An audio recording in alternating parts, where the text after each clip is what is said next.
notre invité, c'est vous, Jonathan Crix. Bonjour à vous. Vous êtes le responsable de la communication de l'UNICEF en Palestine. Vous étiez dans la bande de Gaza il y a très peu. Vous êtes rentré il y a tout juste une dizaine de jours.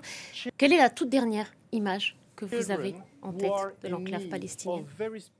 Il y a beaucoup d'images parce que rentrer à Gaza, être à Gaza et rencontrer les enfants qui sont blessés ou qui souffrent de malnutrition, ça apporte énormément d'images très fortes et très difficiles à regarder. J'ai rencontré un petit bébé, une petite fille de 5 mois qui s'appelle Siwar et qui pèse 2 kilos, 2 kilos 100.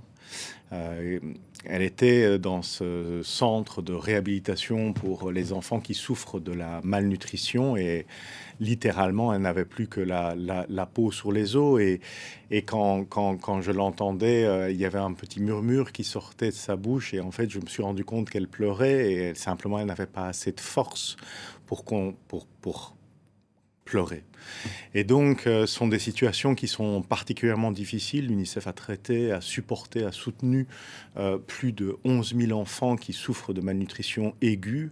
Mais la situation aujourd'hui est devenue une situation absolument désastreuse, avec énormément d'enfants qui souffrent de malnutrition sévère.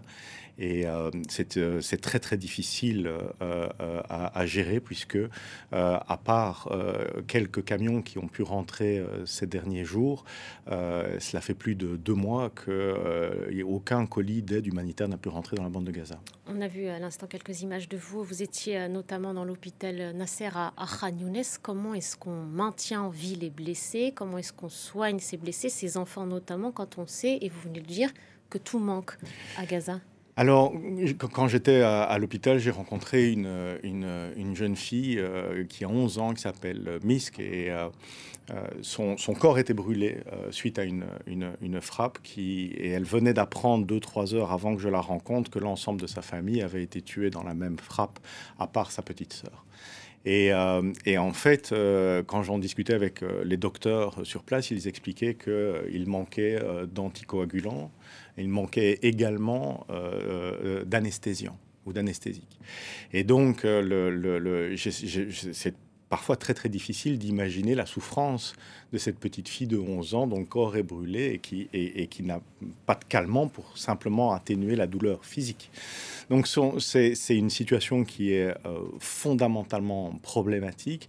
Je rencontre énormément d'enfants de 2, 3, 4, 5, 6 ans blessés. J'ai rencontré une petite fille, Anine, elle a perdu sa maman, elle a perdu ses 2 jambes dans un bombardement. Et très clairement, je veux dire, c'est fondamental. Aujourd'hui, quand on voit ce qui est en train de se passer, après 20 mois d'un conflit absolument horrible, il faut que l'ensemble des otages qui soient réunis avec leurs familles, il faut que les bombes cessent de tomber dans la bande de Gaza et il faut que l'aide humanitaire puisse rentrer à l'échelle. Sans ça, je pense qu'en tant qu'être humain, on a une responsabilité. Aujourd'hui, 90 camions ont pu entrer dans l'enclave. C'est ce qu'ont dit les Nations Unies il y a 48 heures. C'est une goutte d'eau? C'est effectivement beaucoup trop peu. Pendant le cessez-le-feu, c'était 600 camions qui rentraient par jour. Et ce qui est important de comprendre, c'est qu'est-ce que l'UNICEF apporte, quelles sont les denrées que nous apportons. Nous apportons des biscuits très denses en protéines et en lipides pour prévenir et pour traiter la malnutrition chez les enfants. On apporte du lait pré-mélangé pour les bébés.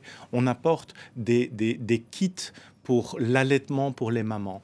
On apporte des incubateurs pour les enfants prématurés. C'est ça qu'on fait. Et tout ça manque. Aujourd'hui, quand vous parlez des camions qui sont rentrés, la seule chose qui est rentrée, ce sont ces biscuits. Il faut que l'aide humanitaire puisse rentrer à l'échelle, c'est-à-dire en termes de quantité, mais aussi en termes de diversité, parce que tout manque dans la bande de Gaza. Et qui doit assurer la distribution et l'acheminement de cette aide humanitaire quand on sait que les États-Unis notamment envisagent de confier cette mission humanitaire à des agences privées? C'est leur rôle? Elles sont formées pour ça? Et qui sont ces personnes qu'on va désigner pour distribuer ces aides-là? Moi, je pense que les Nations Unies ont prouvé à partout dans le monde et à plusieurs reprises, et également dans la bande de Gaza, on a des mécanismes de distribution qui sont robustes, avec du personnel international qui est sur le terrain. On a des spot checks, des vérifications très régulières pour être sûr que l'aide humanitaire que nous apportons dans la bande de Gaza arrive aux enfants qu'on voit derrière moi. Et ce que je veux dire, c'est que le multilatéralisme, c'est-à-dire cette approche qui est vraiment née après la Deuxième Guerre mondiale et qui vise en fait à avoir un certain nombre de principes, l'égalité, l'accès, l'équité, l'impartialité dans la distribution de l'aide, c'est la manière dont les Nations Unies distribuent, les acteurs humanitaires distribuent cette aide. Et c'est quelque chose qui est fondamental, et on a des questions et des inquiétudes quand on voit une société privée qui va éventuellement distribuer de l'aide humanitaire alors que les Nations Unies ont prouvé à plusieurs reprises la qualité de leur travail sur le terrain. Mais justement, et pourtant, les Nations Unies n'ont cessé d'être critiquées par l'État hébreu qui envisage encore une fois de déposséder l'organisation de sa mission première. Qu'est-ce que vous répondez à ça ? Voilà, nous, on va dans la bande de Gaza. Moi, j'ai assisté à tellement de distributions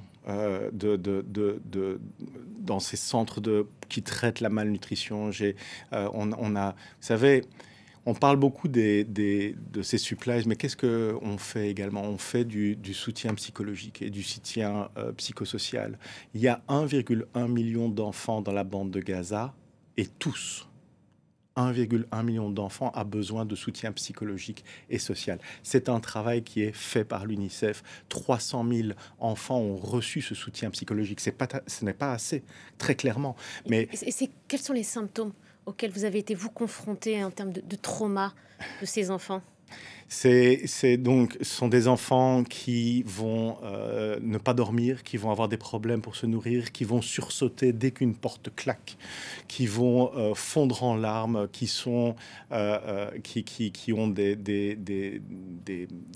des moments d'éclatement émotionnel.